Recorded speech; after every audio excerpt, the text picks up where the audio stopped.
Okay, he's got him. I'm hurting him if I pull because he... There he is! There he is! Watch it!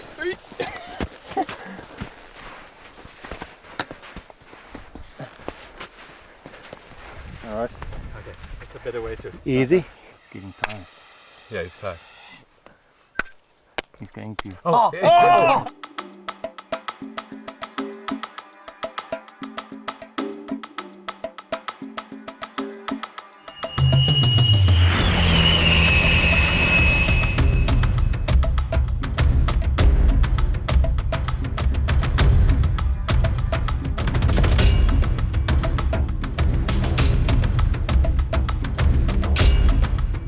Once I was finally able to arrange to go and film Survivorman expeditions in Africa. The first outing was in South Africa. And if I remember correctly, it was at a place called Entebeni Lodge area. But then we wanted to go further afield, so we checked out Botswana, we checked out Kenya, and we checked out Namibia. And Namibia is where we were headed next. And once again, I would team up with Dow Kruger to get the lay of the land. What you have here, you have a wider temperature difference, a deviation. It should actually produce more water. It should. That's what I think. Especially now we have lots of moisture in the sand, you know, and if it's really a hot day and during the night cooling off drastically, you should have a little bit more water. But the fact is, the point that you've made is that you don't get that much water. That's right, that's right. And what about dew?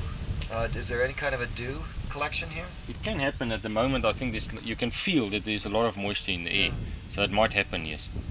And then obviously the plants, roots and bulbs that you can chew, which is also some food, but also some moisture. Okay, it's not just the liquid then like clean water, but I mean it helps a lot. Yeah. It's something that you can carry with you. It keeps your stomach full. It's also a little bit of energy that you get from it. Yeah. So it goes both ways. Little food, little water, it's good. If we can find something like that, and I must tell you that in some areas you find real big bulbs, and that's actually what you need. Bushmen would come and cut into these roots and take the pulp and squeeze the water into their mouth. And it feels juicy, feels wet. Oh yeah, look, you see the moisture.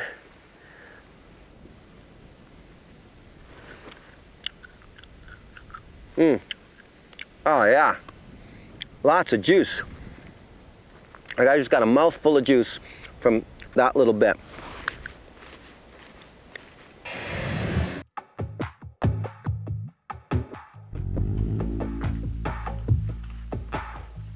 Tricky thing here is it's kind of looking like the Canadian prairies. It's not looking as classic Kalahari Desert is. I mean, it's beautiful and it's certainly challenging. This could be Montana. Could be, yeah. Other than the shape of some of the trees. This finally is my opportunity to introduce you to someone who was there with me right in the very beginning, almost the very beginning actually, not the very beginning, a gentleman by the name of David Brady. Dave and I met after I'd done the 2 pilots for Survivorman that appeared in Canada on the Discovery Channel. You can see those original pilots on this YouTube channel. Well, after that happened, I wanted then to sell the concept as a full-on series. And I somehow bumped into, one way or another, was introduced to David Brady. Dave and I got along like wildfire. It was great. We're to this day, we're very good friends, and I love talking with him. I love joking with him. So he wanted to get involved in film production. He'd already done film production. He wanted to do it more, and he wanted to go pro, which he certainly did. Believe me, he's done some amazing work since then. And I wanted to. So we teamed up, and the idea was he would take that executive role. I would take the role of producer and create my films, and we'd work together that way. And so we actually did that for a couple of years. I think the first 2 seasons of Survivorman. And then we parted ways for no bad reasons. Simply, he was getting very busy in what he was doing. I was loving and enjoying Survivorman and wanted to expand it into Beyond Survival and Bigfoot and stuff like that. And so we parted ways, but we never stopped being friends. And indeed, we are now working together on the brand new Survivorman VR, the Oculus Quest headset that you can get. Check that out. We're launching it. It's probably launched by the time you see this. Anyway, this is Dave and I in the beginning. Dave always wanted to go on location. because it was cool. So we would go, and yeah, it was just a bicker fest. It was two doofuses about, to create a series that in many ways launched both of our professional careers in a very big way. And we were at the zeitgeist of the genre. And this is the two of us. So this is, you're about to meet Dave Brady a couple times throughout this. Check it out.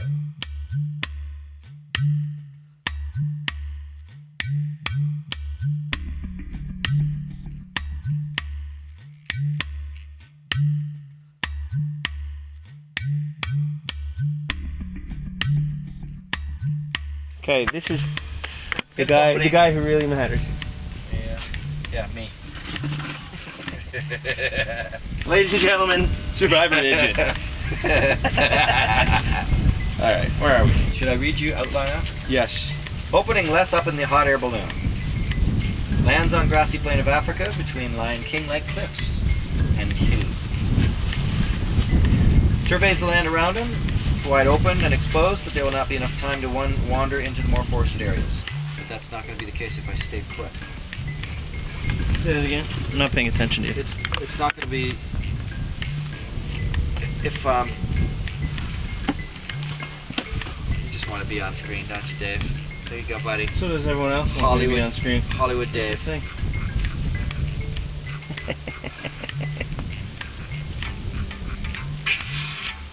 Okay. Alright, see what I put up with? Okay. We had such a great script here, and now it's all messed up because we gotta land at the bottom. Hot air balloon lands with the grass coming down below. Check what's going around me. Look at Hey, that. Stroud.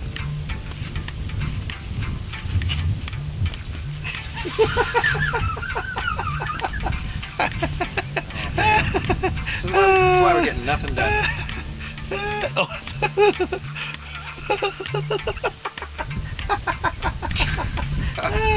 Oh, that amuses you. Okay. You know what? You're here and bug me. That's all you're here for. You're here to And I'm doing my job. piss and moan and fucking bring shit down. Onward. Oh, now you're ready to work. Onward. Dude, let's get something done here for once.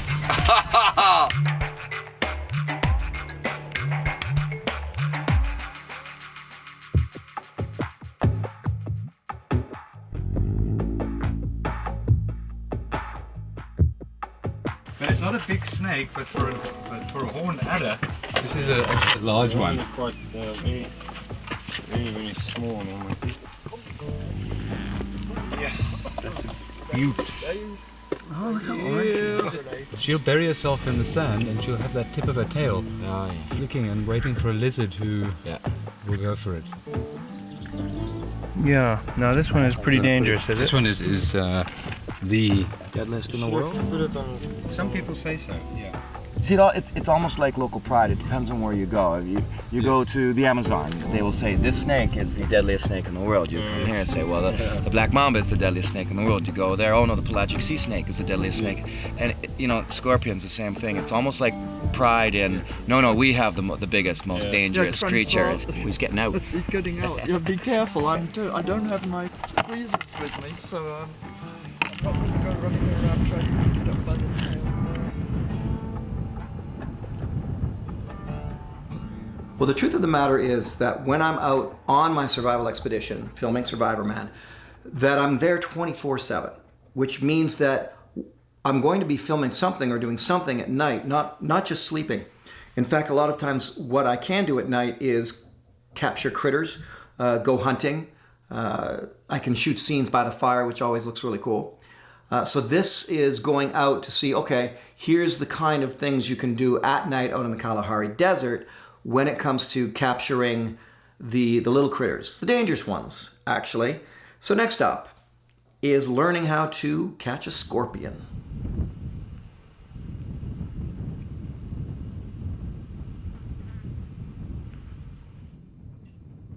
So you've got a hole in the ground.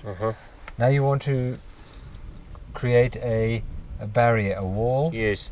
And you can extend that wall. I mean, ideally you have a basically 4 walls like that. How tall would you make these walls? Well, I wouldn't go over that tall. Yeah. Basically, it's a funnel. You know, you've just funneled the animal in, and it will go into the hole. What was the other? What's the jar trap? This is the easiest trap. You know, I remember I showed you that the tastiest scorpion to eat. Their burrow is it goes in at about 30 degrees, and it's a rectangular burrow, almost perfect rectangle. It's the only burrow that's in a rectangle, and it's normally the size of the scorpion when it's got its pincers out. So whatever, if the burrow is that wide, the scorpion is that wide. It's perfect. If the burrow is here, the little burrow there, then just outside, you just put a little hole. Just an inch from there. Just an inch or 2 inches, and it's going to walk out because it sits in the burrow waiting for prey. But at some stage, it'll have a little scout around. In fact, every burrow that I've put out, jar that I've put out here has caught one. Okay, all of this junk here I scrounged from the truck, and I can use this stuff to make some traps. With these little containers to use, I have in mind one particular type of prey. See, it's really a simple matter of just creating a big hole for the scorpion to drop down into. You want it to be straight down as possible. I think time to put this peanut butter jar to use. You just sort of make it so that when he comes out the hole, he just drops right into the jar. Okay. Hey, baby, I got one. Let me show you. Got a second one. Yeah. And a third one.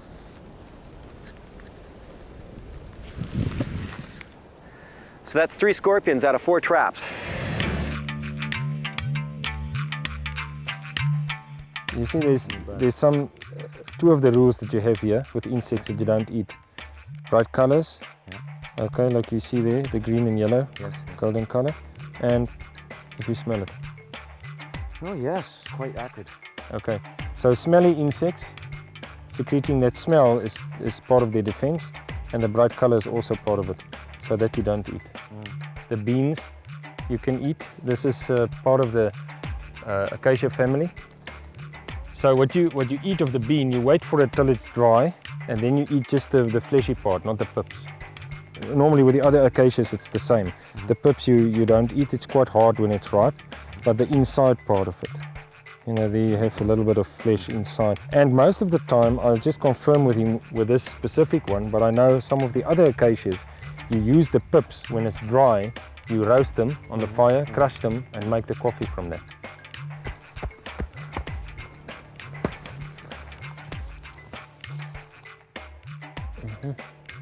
So it might take some time to collect them, but what you can do is when you break one like this, when you break the nest, you just carry it to your home. You can sit there and you can just pull them all out, put them in a frying pan. With most of the stuff, even the fruit we're talking about that we're going to collect, it's better to get them in the fire. Because in a lot of the roots that they use, even the Bushmen, you can eat it raw, but very often there's some oxalic acid in the roots and so on, which is not nice. It might have an irritation in the mouth. But when you put it in the ash and you roast it a bit, then it goes away. Talking about the insects again, the millipedes. Right, as I said, there's a bit of cyanide in the fluids, body fluids. So normally, it's not a big quantity, so you're not going to drop dead, but I mean, it's also impalatable. It's not nice. So what are the 3 rules then? 3 rules that we've covered this far. Brightly colored. That's a combination of black and red, black and yellow. You can see it's not a normal color. Very obvious. So you don't take that. Second thing is the smell. Remember that buck? It's a strong smell. Leave it.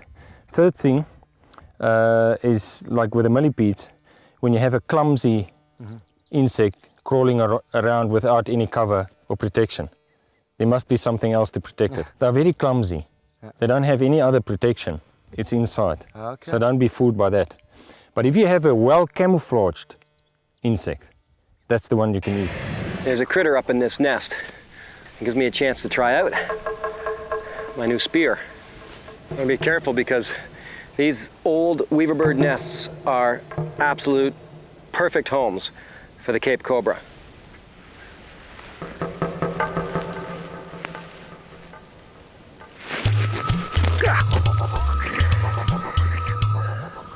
Big old locust. Ooh, he's a big one. Dinner. You do have to be worried about what bugs you eat. If they're brightly colored, and this guy's not, or if they smell really bad, this guy smells fine. Those are some things to watch out for. It likely means that they're toxic. This one I think is going to be just fine.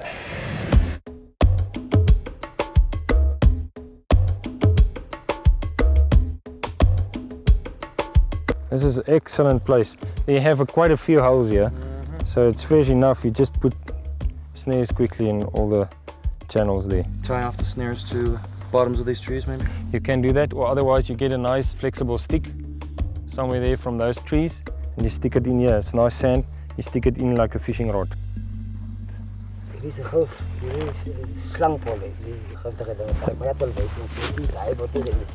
a very poisonous thing. Gee hom vir my. We're showing you all the wrong things. Can I have a bite of that? Oh, yeah. We show you all the wrong things.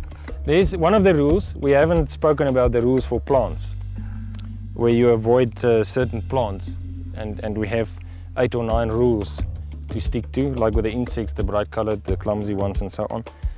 With the plants, if you dig up a plant like this and you find a bulb like that, and you cut it, and inside you see it looks like an onion, and if you pull it, you see like gooey slime. Gluey slime like that. That's poisonous. Yeah. The glue, that's not good. Lots of oxalic acid and stuff in there. Oxalic acid. Yes, and this is what we say onion-like. So one of the rules in plants, avoid onion-like bulbs. And don't use Doe's knife for cutting the cheese. No, definitely not. What'd you do? What'd you do? I dropped the lens cap down in here. And a lot of trees in Africa have thorns. Yeah, that's why you have to be careful with all the bushes.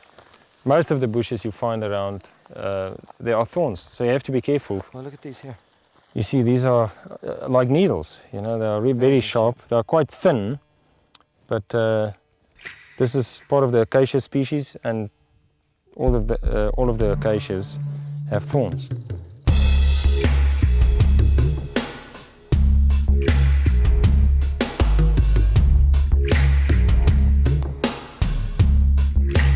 This is a kind of a weapon that you can use. It's very sharp, and you can also it's quite handy to dig out some roots and things. But I mean, it's also a nice weapon. You know, if you don't have a knife, you just carry this with you.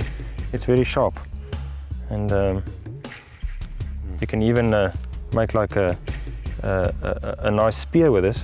Just put in a strong stick in there and just sharpen it more straightly here, because the top part is solid. And you just have a nice spear. Maar watter een is die lang ene wat jy gebruik vir die snaar of join jy hom? Ja, kyk hierdie is ook al want jy laat hom kyk jy laat hom mekaar. He will do a practical demonstration of how to work with that sinew, but that's the sinew that they use, front and hind legs, and then obviously what we've used is a very nice one. Is the one on the back. Yes, if you find the whole animal. Young shoots like this, if you can find it in a colony, is good for moisture. It's a bit sweet. It's like sprouts. So if you find a place in the shade, I mean, if you feel here just 2 inches inside here, it's wet. The sand is wet. I got a question for you. If you didn't want to sleep on the ground at night because of scorpions, would you be good in getting up off the ground, throwing some grass on that, and just curling up in that nook there? Not from snakes, especially not if you have a big nest like this in the tree. Then you stay away from it. Oh, because the cobras are attracted. Yeah. No, okay. So you don't do that. Get away from the scorpions. And you will be irritated by the birds in any case. Droppings and stuff falling from the nest. And no, but if it's just a tree, I would think, okay, fine, that's okay. But let's ask him what they do. As ons in die duin slaap en ons is bang vir die skorpioene. Hy kan net, want ons doen dit. Hy kan hom net so doen. Nou, jy kry die hout vas op, ons daar die neerlet die hout. Okay, for scorpions and snakes, the way they do it, quite often, still doing it, is you make a hollow. You make a hollow, scrape the sand away, okay, and make yourself a nice hollow. You need a hollow at the bottom, okay, the whole length of your body. Just hollow it out so that you have a hole in there, okay, and that what you can do is, like you have here, you have a few thick branches. This is the ideal one here, which is straight.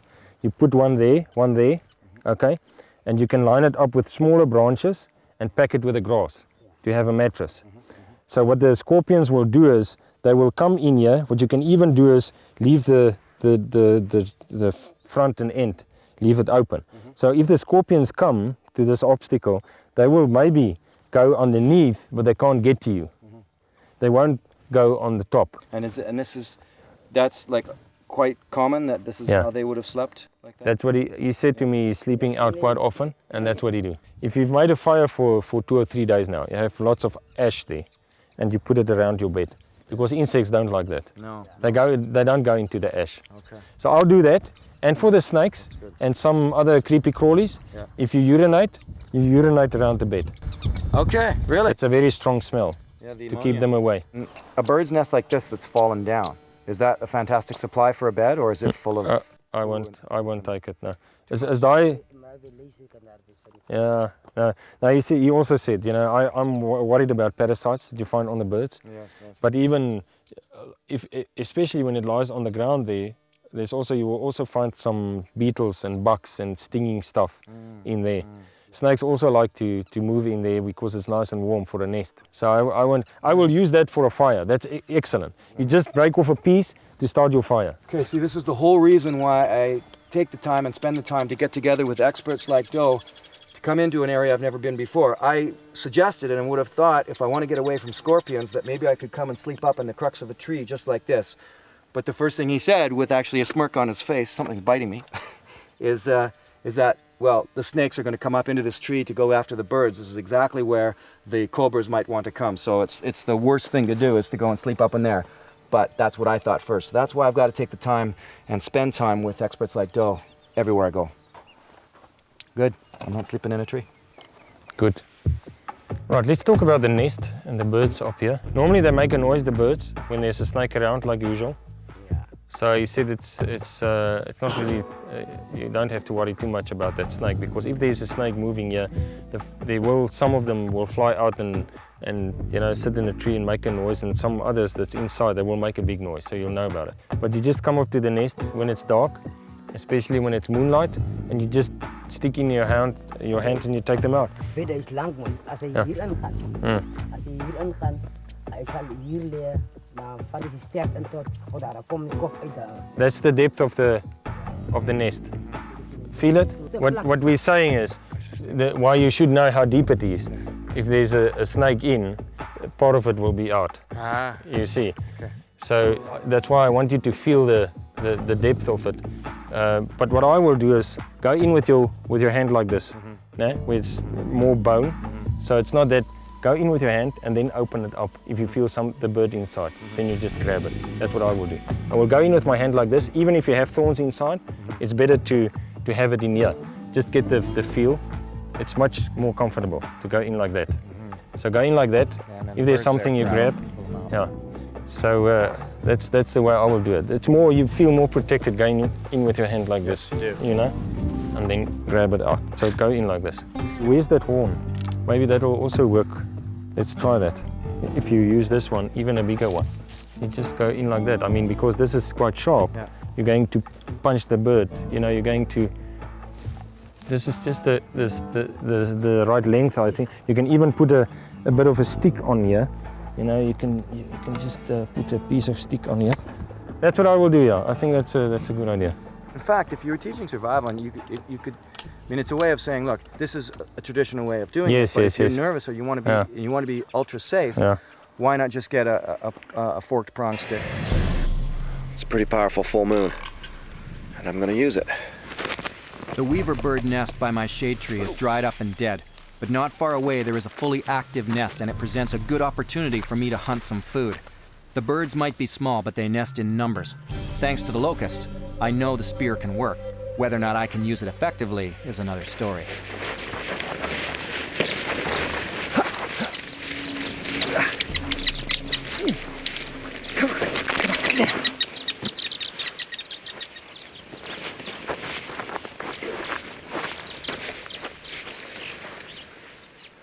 Shoot. Well, they're here. I just blew it. Okay, so what happens next, we were not expecting. And it set in motion a very full evening of insanity. A little bit of backdrop to this. You're going to meet a character along the way that helps us deal with the creature that we came across. You can hear him, he's got a slight British accent. And the funniest thing is, at some point, if you listen closely, he says, well, I'm not going to do this for very long because I've had a few beers today. He's handling one of the world's most deadliest snakes, but he was so good at it. Just the same, we happened to meet up with him by total chance. This was a complete fluke meet. This guy was just hanging around. It's like, oh, and he's a snake expert. And anyway, check it out.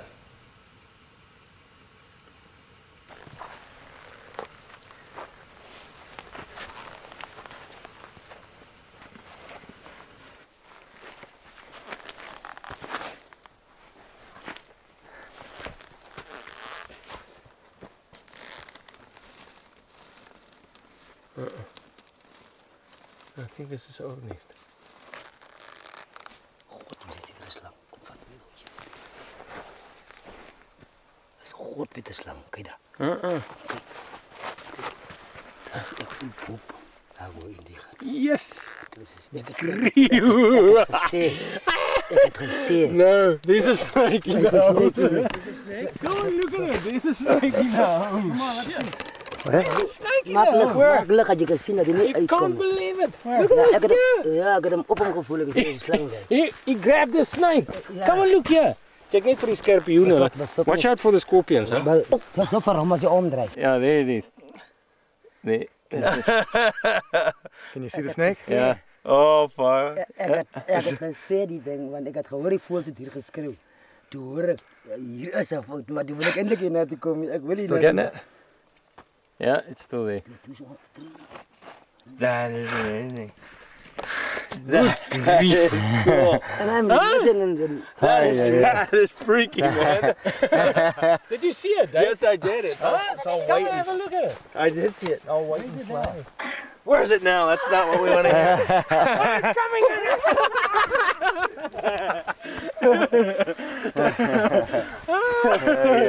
Ja. Jy sê vandag ons moet net jou hand insit. You're going to think twice about that now, eh, Stroud? Is that a cobra, you think? Definitely. Oh, definitely. You won't find an adder up there. Wow. It's definitely a cobra. And you touched it? You touched it? Yeah, he put his hand in. En dit ook voel as 'n slang ritueel ek my hande te sê. Yeah. Can it move? Woo! This was luck, I tell you. Huh? Can you imagine if his head was there? Oh man. Huh? Okay, you're sticking your head in the next one.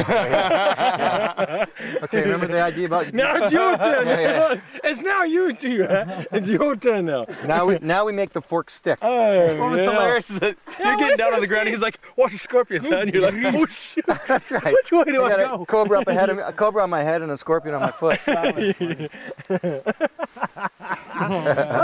That was good. That was worth it. Oh, yeah. Oh no. Can you believe it? Unbelievable. Almost the first hole that we're really trying to find something. There's a bloody cobra. It's unbelievable, man. Oh man. And you know what? The first thing is you have to go with your first impression. The first thing we said, it's an old nest. Yeah. Then leave it.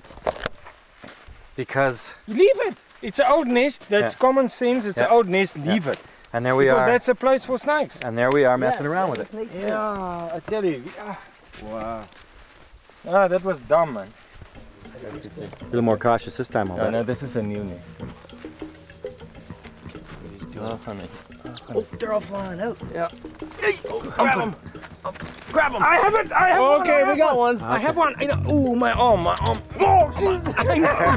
You got me. My shoulders. Oh, My shoulders. Come on. Grab it. Put your hands here. Yeah. Grab them when they come out. Let's just push. Grab when they come. Grab them when they come. Just pick a hole. I got a hole here. You have one. Oh, mine has a snake in it. Do you have one? Yes. Okay. I got one. Oh, you have two. Look at this. You got two. Oh, shame. That's awesome. Oh, shame. Oh, I have the two babies So here. it's very possible. Okay, so I can. This is great, man. This is great. We have it, huh? That is cool. If you can just use your arm better, then we could have had more. but it's I not couldn't lift this arm. Yeah, that's cool. Weaver man. birds. Weaver bird. Okay, so we know it's possible now, eh? Definitely. Big time. Now let's go and grab the cobra and hold it like this. Oh yeah. No, it's coming back again. There you go. He's out of here. So. That was cool, man. Cobra. And then he put his hand into a hole without seeing and touching the cobra. Huh? Can you believe it? Okay, let's have a look around first. Crazy. Yeah, we'll have a look around. Yeah, it's a cobra. Yeah, it's a cobra, yes. Yeah, well, just by the scales. Here he goes. You guys must stand closer, man.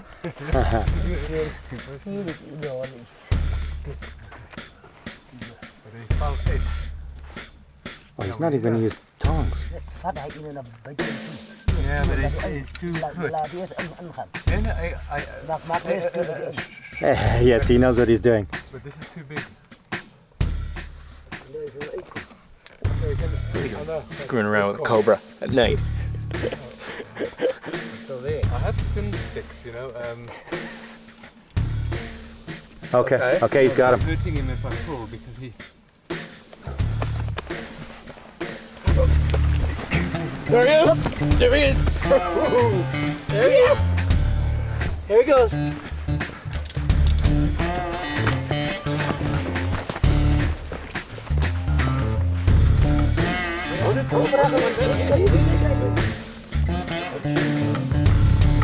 It's still small. I mean, relatively. Okay, he's gonna. Dave, keep the hard light off of him. Just Watch it.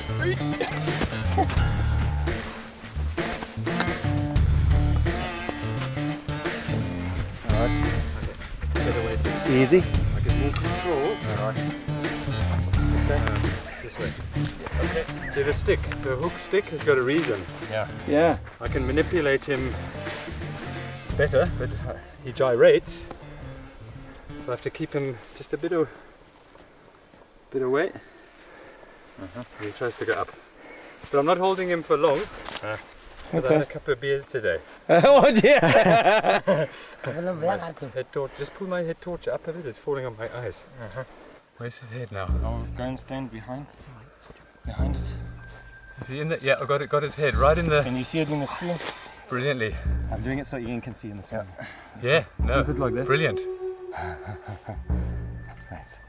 Pick the head up a bit. Right, but you see the reason for this stick. Yeah, it's great. The grab stick can damage a snake. You know. I want to get a look at him while you've got him.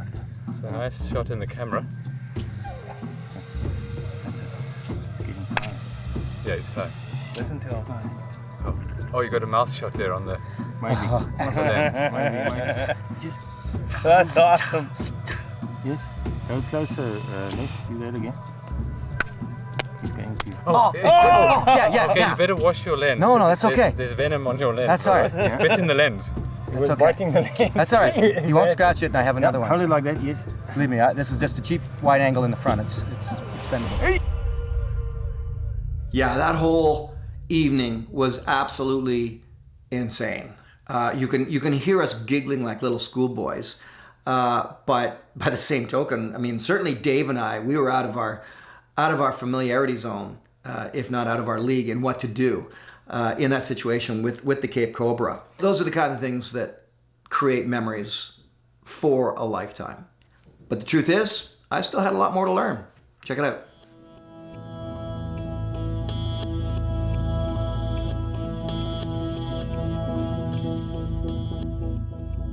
Start of the spring is September, then they first build nests, and then after that they lay the eggs. Okay. So that's more or less November. Did they traditionally collect the eggs to live? Vat julle die eiertjies altyd as julle wil eet?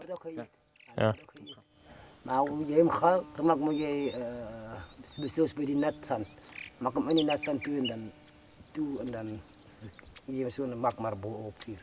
What he says is you can cook them and dig a hole in the wet sand, you know, let's say 4 or 5 inches in the wet sand, and cover them and make a fire on top and steam them.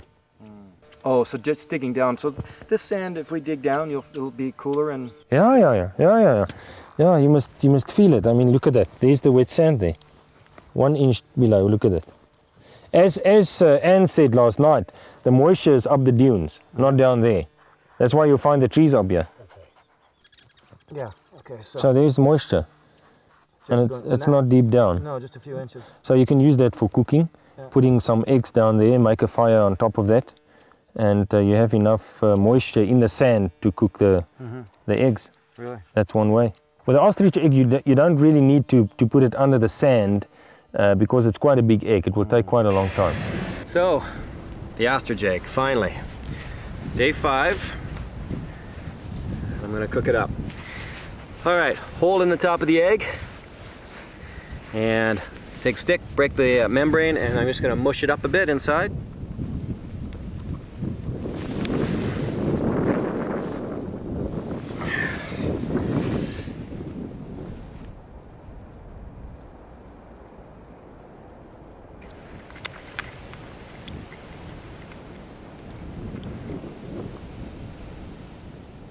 Oh, whoa, that looked like one massive egg.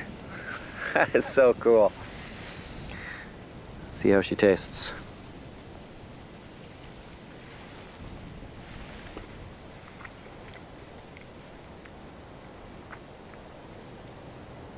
Oh my gosh. Wow. That is amazing. Oh my gosh.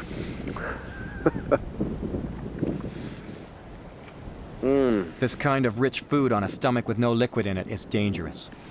As of today, this is by far the best egg I've ever eaten. Not long after eating the egg, I'm feeling painful stomach acid from eating only the ostrich egg and having very little liquid going into my body. So I'm grabbing some of the charcoal from the fire to eat.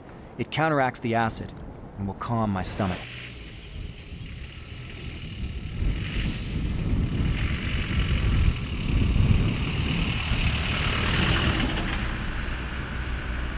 Now, in this particular scene, Dave and I are discussing how to get me into the South African episode using a hot air balloon.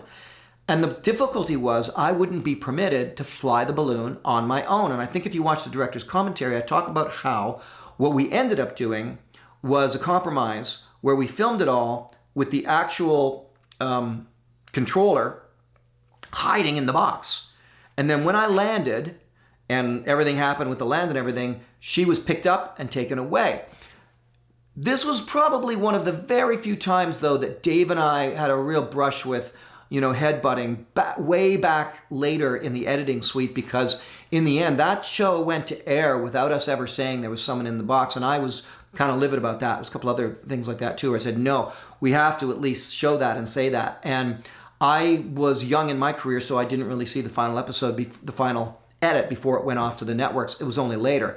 And then there was a screaming match, believe me. But in any event, this is what led to that, because this is Dave and I bickering back and forth. And in the end, me relenting and saying, I am not going to cheat this show. All right, buddy, we are now doing storyline, outline.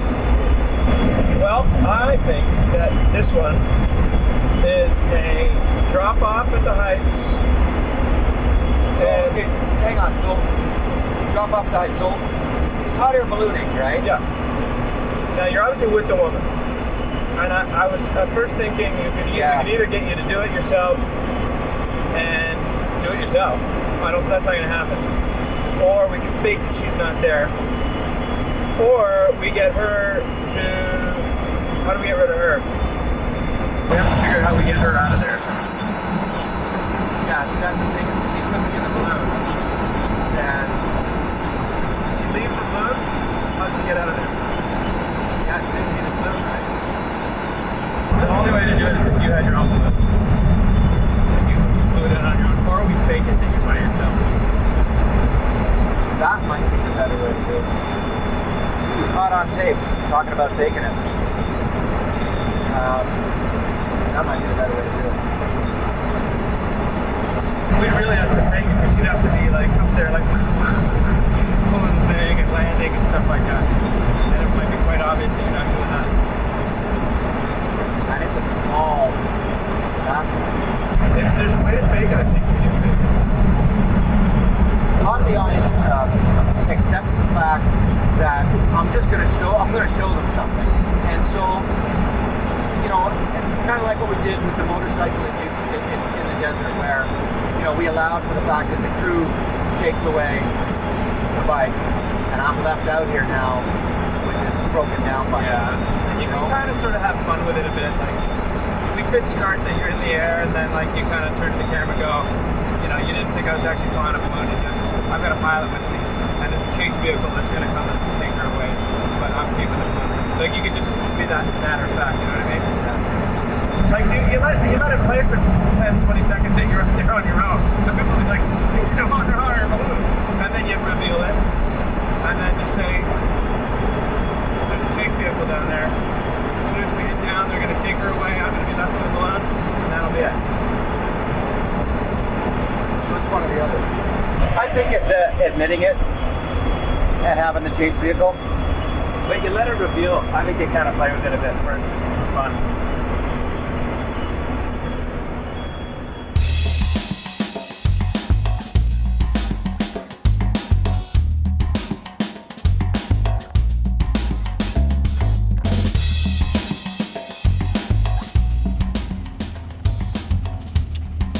Oh my God, man. That was good. Fence. Looking for the fence. Almost had him.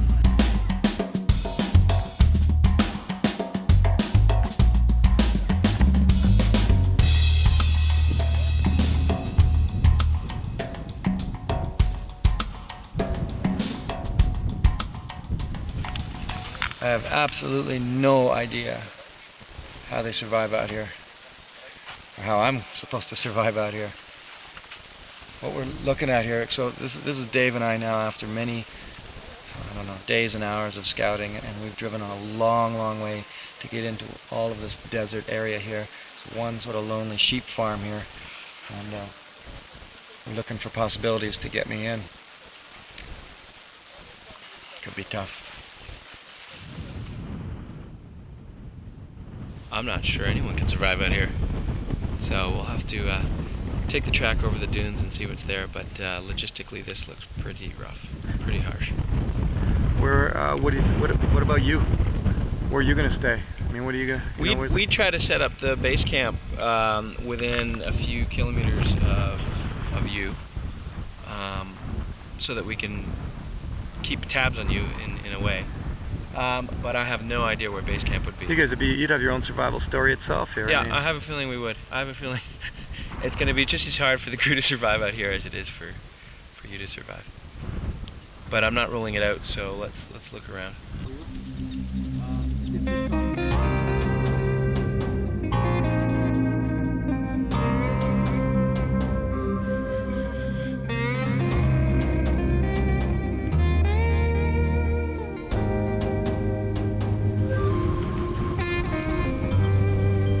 Yeah, we're definitely out of range.